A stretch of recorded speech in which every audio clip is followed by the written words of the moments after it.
Aujourd'hui, je vous parle de 4 erreurs fréquentes que font les parents en ce qui a trait au sommeil. Sommeil des bébés, sommeil des enfants, je les mets toutes dans le même panier parce que je pense qu'on peut adapter ces erreurs-là à notre situation. L'objectif de la vidéo est évidemment pas de vous faire sentir coupable parce qu'il n'est jamais trop tard pour modifier nos façons de faire. L'objectif de la vidéo, c'est de vous dire qu'est-ce qui est l'erreur et qu'est-ce qu'on va faire ensuite de ça comme solution pour nous permettre que ça se passe mieux dans notre quotidien avec le sommeil de nos enfants. Donc, la première chose, en fait, ça concerne la stimulation. La première erreur, c'est que souvent, les parents ont tendance à trop stimuler leur enfant.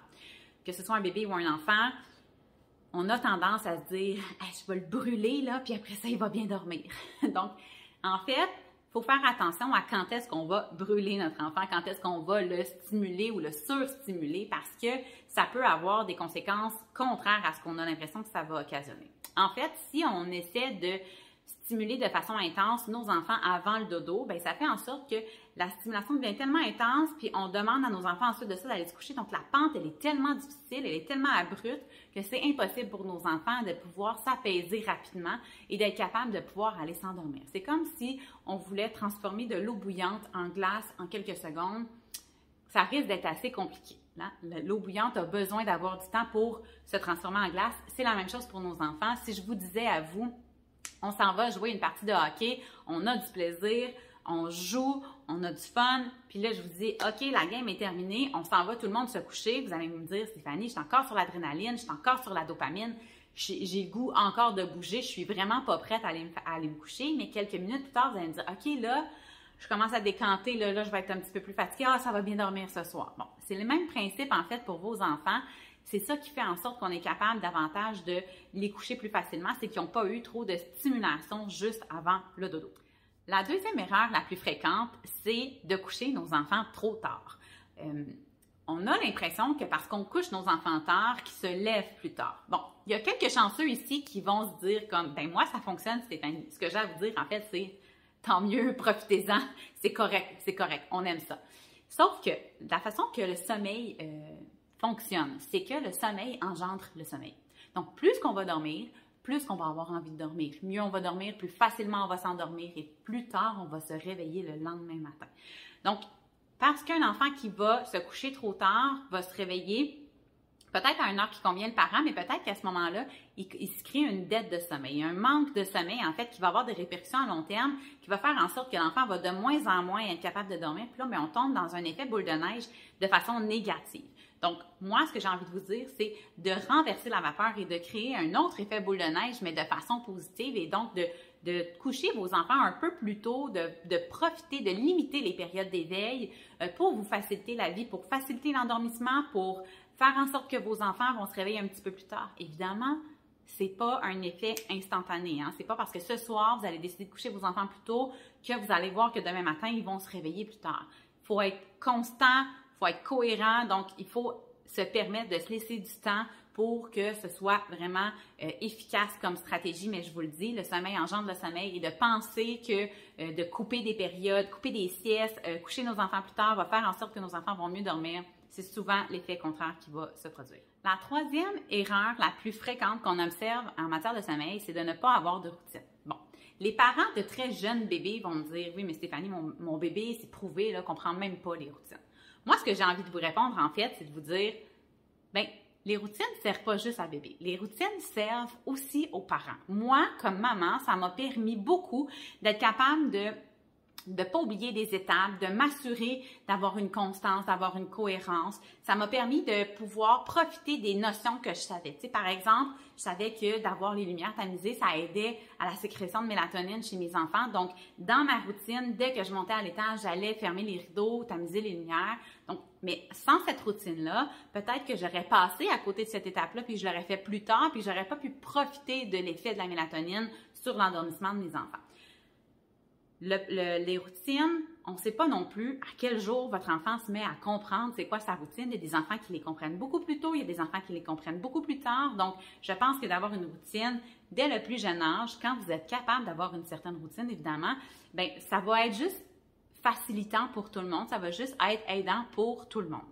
Ensuite de ça, des fois, plus vieux, on a tendance à faire les choses différentes d'une journée à l'autre ou parfois, comme parents, on se dit « Moi, je ne suis pas quelqu'un de routinier, j'aime pas ça, les routines. » Sauf que les routines, ce sont des éléments qui sont sécurisants pour nos enfants, c'est rassurant, ils savent quelles sont les attentes qu'on a envers eux quand ils ont des routines.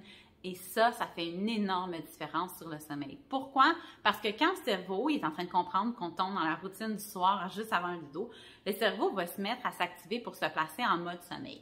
Peut-être que votre enfant va réagir en se disant « Moi, je reconnais que je m'en vais dormir, j'ai pas envie et là, je vais réagir, je vais faire plus de crises, je vais dire que je ne veux pas aller me coucher. » Si jamais c'est votre situation, n'hésitez pas à vous procurer notre formation sur le sommeil de 5 ans. En fait, on offre beaucoup de stratégies pour vous aider à travers tout ça pour les enfants qui font des crises ou qui ne sont pas dans la collaboration en fin de soirée.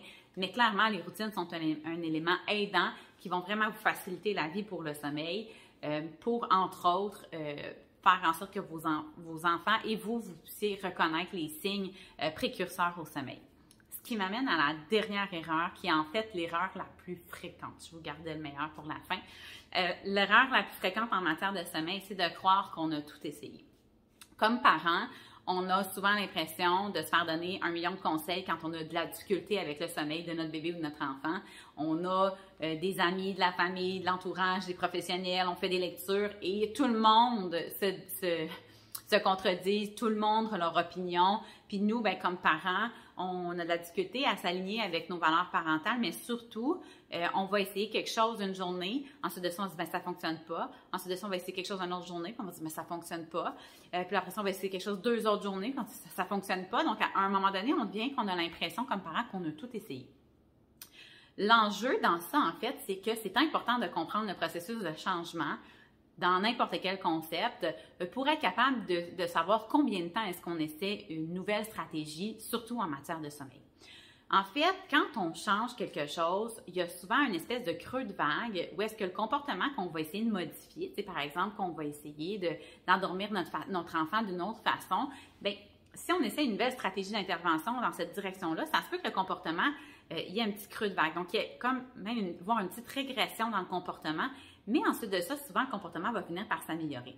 Mais si nous, comme parents, dans ce creux de vague-là, on abandonne et qu'on se dit « c'est pas pour nous », bien, c'est là où est-ce qu'on ne se donne pas la chance, en fait, d'avoir l'effet bénéfique du changement qu'on essaie d'instaurer, mais ça nous donne l'impression qu'on a tout essayé puis qu'il n'y a rien qui fonctionne, mais c'est pas que rien fonctionne, c'est qu'on n'a pas essayé assez longtemps certaines choses. C'est sûr que si vous essayez une stratégie, par exemple des stratégies de laisser pleurer pour clouer le bec à votre tante Ginette qui insiste vraiment pour que vous l'essayiez, en fait, ça aussi, si c'est pas dans vos valeurs, en fait, il faut juste comme pas l'essayer. Moi, ce que j'ai envie de vous dire, c'est de maintenir le cap sur les changements qui sont alignés avec vos valeurs, qui sont alignés avec ce que vous avez envie d'instaurer pour vos enfants. Puis si c'est les stratégies de laisser pleurer, ça sera ça, mais si c'est d'autres stratégies, sachez qu'il y en existe beaucoup plus. En fait, nous, d'ailleurs, on offre que des stratégies qui sont bienveillantes et qui n'impliquent pas de laisser pleurer les enfants, ni même les bébés.